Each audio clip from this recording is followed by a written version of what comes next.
What's up, guys? Here we are. It's another week at the Home Theater Hobbyist, and this week we're going to discuss the Creative X-Fi Sonic Carrier Soundbar. So let's get to it. In the comment section, a couple of you have asked for my thoughts on the latest soundbar from Creative, the X-Fi Sonic Carrier. I found this product to actually be pretty interesting, so I thought I'd put my thoughts on video.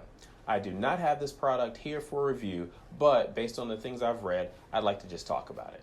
For those of you who don't know, the Sonic Carrier is made by Creative, the same company that makes speakers, sound cards, and other audio devices for your computer.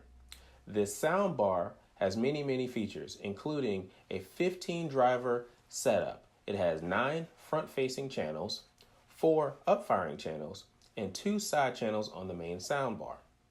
The 600-watt wireless subwoofer includes 2 10-inch drivers.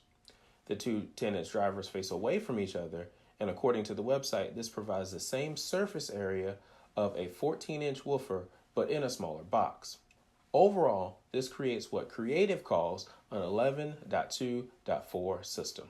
This soundbar does support up to 4 wireless subwoofers using its zero latency wireless link. I'm not sure if that means you can use another manufacturer's wireless sub, but you can definitely buy additional subs from Creative. Supported audio formats include Dolby Atmos, Miracast, Chromecast, Spotify Connect, Tidal, and Creative promises DTS-X will be coming in a future firmware upgrade. Creative provides 2 additional audio technologies that I really enjoy. One is called Super Wide Audiophile, and the other is Super Wide X-Fi. They both upmix traditional 2-channel stereo into a multi-channel immersive audio sound. One reviewer said that it really enhanced their YouTube videos because it went from 2-channel to an immersive sound. So I think that's pretty cool. The soundbar has 2 802.11 AC Wi-Fi adapters for audio, both supporting 2.4 and 5 gigahertz frequencies. It also has 1 802.11 AC Wi-Fi adapter for video, supporting 2.4 and 5 gigahertz frequencies. It supports Bluetooth 4.1. It does come with a remote, but it also has the Sonic Carrier mobile app for Android and iOS. With this mobile app, you can set up the carrier, perform room calibration, control playback, switch inputs and outputs, browse music loaded onto an SD card or USB device, and customize the audio playback. Now let's move on to inputs and outputs. Along the front, it has 2 microphone inputs, 1 3.5mm auxiliary in input, 1 SD card slot, 3 micro SD card slots, 1 USB connection for hosting an external drive, and 1 USB connection for power.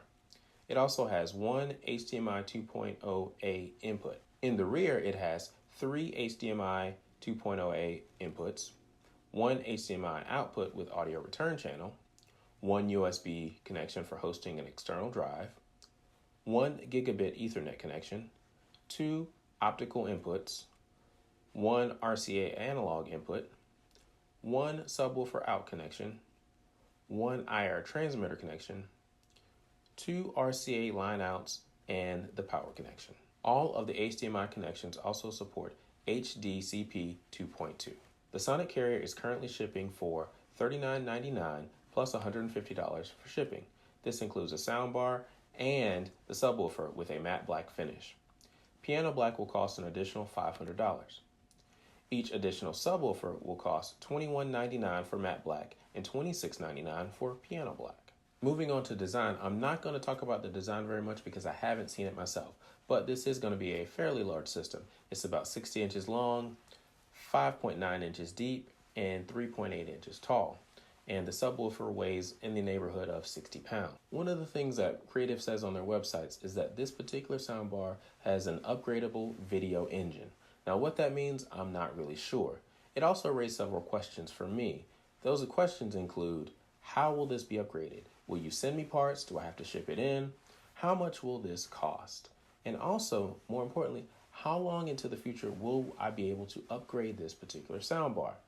Now, I am happy that a manufacturer is building in some sort of upgrade path. I'm just not sure how that's going to occur. Now, moving on to my thoughts on this particular soundbar. My initial thought was, wow, $4,100? That is a lot of money for a soundbar.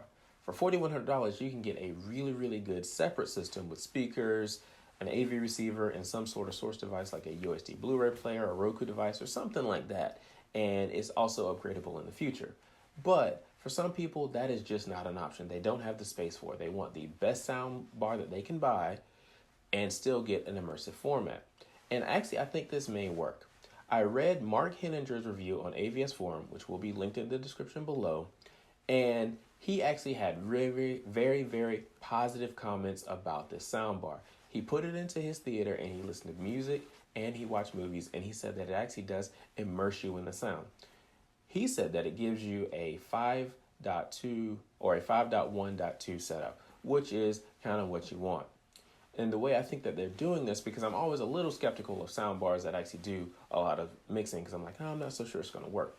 But in Creative's case, I think that they are using the app to actually tune how the speakers sound in your listening environment. So you're able to actually get the immersive sound to fall right on your head where it's supposed to, from the ceiling where it's supposed to in this particular application. So I think when you're setting this up, you definitely want to make sure you use the app so that you can get the most out of it. The other thing that Mark said that also I thought was really good was the fact that the app allows you to tune in the immersive effects, so you can tune it into what you like. And that's really, really good. Reading the things that Mark wrote and also the website, also Creative's website, it sounds like Creative really put a lot of thought and technology into this particular soundbar. It has at least 8 processors in it, so it's doing a lot of stuff to make it sound really, really good. So if you're in the market for a soundbar, because that's all you can get in your space or something like that, and you can afford this particular soundbar, I think it's probably about the right one you can get. I think it's probably the best one you can get. And at that price, honestly, it should be. Thank you guys for watching. Please like, subscribe, comment. If you have this particular soundbar, comment below because I want to hear how you feel about it. And also, if you can, please support us on Patreon. We'll talk to you next time.